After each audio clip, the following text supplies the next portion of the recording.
জাতীয় সংসদ নির্বাচনে ঢাকা ৮ আসনের স্বতন্ত্র প্রার্থী ও ইনকিলাব মঞ্চের মুখপাত্র শরীফ ওসমান হাদী গুলিবিদ্ধ হবার পর চিকিৎসাধীন অবস্থায় মারা গেছেন। ইন্না লিল্লাহি ওয়া ইন্না ইলাইহি রাজিউন। চিকিৎসকদের নানা চেষ্টার পরও বাঁচানো গেল না জুলাই অভ্যুত্থানের অন্যতম এই নেতাকে। শুক্রবার ১২ ডিসেম্বর জুমার নামাজ শেষে বিজয়নগর কালভার্ট এলাকার কাছে রিকশায় করে যাওয়ার সময় মোটরসাইকেল থেকে হাদীকে লক্ষ্য করে গুলি ছোড়ে দুর্বৃত্তরা।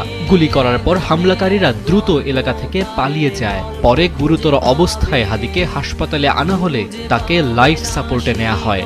সেখানে সিটি স্ক্যান রিপোর্টে মাথার ভেতরে গুলি থাকায় অস্ত্রোপচার করা হয় তাকে। গুলিটি তার মাথার ডান দিক থেকে ঢুকে বাম কানের পাশ দিয়ে বেরিয়ে গেলেও এর দুই একটি অংশবিশেষ মস্তিষ্কের ভেতরে রয়ে যায়। এরপর ঢাকা মেডিকেল কলেজ হাসপাতাল থেকে হাদীকে এভার কেয়ার হাসপাতালে নেওয়া হয়। সেখান থেকে উন্নত চিকিৎসার জন্য এয়ার অ্যাম্বুলেন্সে করে সিঙ্গাপুরে নেয়ার পর চিকিৎসাধীন অবস্থায় মৃত্যু হয় তার।